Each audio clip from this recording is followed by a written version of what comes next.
Welcome to the final module of our Mobility Made Simple course, where we're going to focus on static stretching.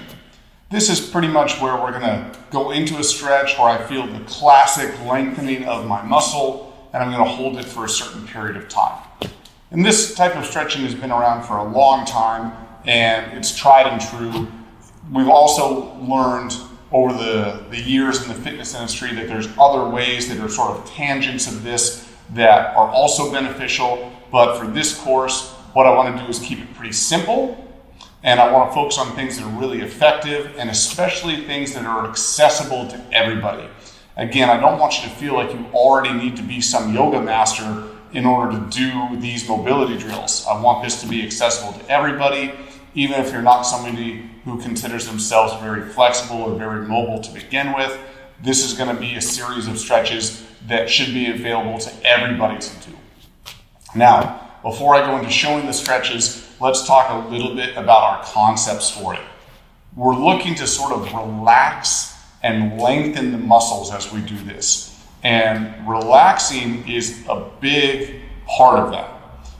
We don't want to go into so much of a stretch that you feel like your muscle is about to rip off the bone, that you're like gritting your teeth and your veins are bulging out of your neck and that sort of a thing. So relaxing is a really important part of that. Now, how do we relax? I want to actually give you some tools to do that as step one of this module. And it's going to really emphasize breath work and breathing. When we're doing this type of stretching, and we're doing a lot of our types of exercises, we want to emphasize what we call diaphragmatic breathing. Your diaphragm is a muscle in your stomach area that's connected to your lungs, and it's supposed to be the main breathing muscle.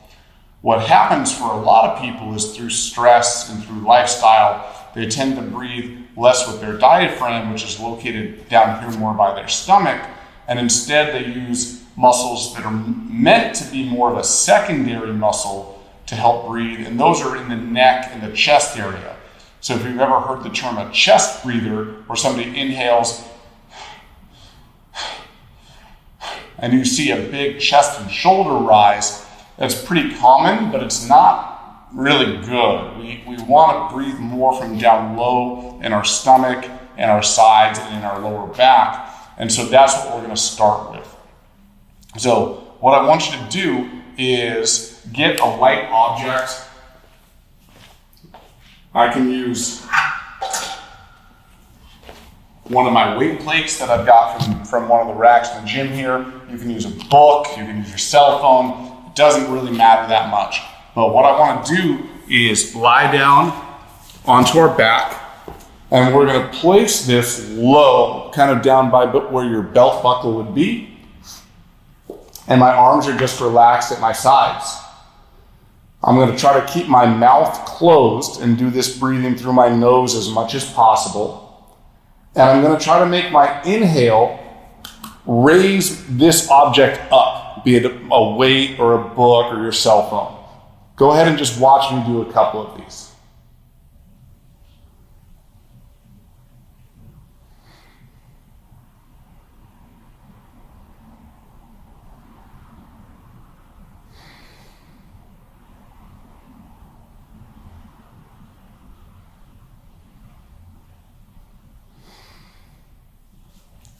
So there's an example of just a few reps where you should have seen this moving a good bit there. And it's nice to have an object that you can actually feel, so you can feel it moving. So again, this weight plate is pretty light. It's 2.5 kilograms, so about 5 pounds. Pretty light, not very heavy, but it's heavy enough that I feel a little bit of feedback from the object when it's on me. So I would recommend finding something, that has a little bit of a weight to it if you can, so that you can feel it. If not, then just start with something light like your cell phone or a book, and then start there, and then you can always build from it. But you want to really get in tune with being able to breathe from there. Some people can take to it very quickly. Other people, it takes a lot of practice. And if you're not able to get this very well at the beginning, practicing that drill in and of itself is a great thing to do just to get your breathing dialed in, and that's going to help just reduce unwanted stress and tone in your body in a lot of beneficial ways. So I'll just show one more time. I'll put a red object on top so it's a little easier to see. A little bit of a brighter color for you here. And I also want to make sure that you're seeing that my knees are bent a lot to help sort of relax my lower back. And I'm keeping my head on the ground too. Let's go ahead and do these together. I'm going to do about 5 nice slow breaths. I want you to have something on here and follow along with me for this.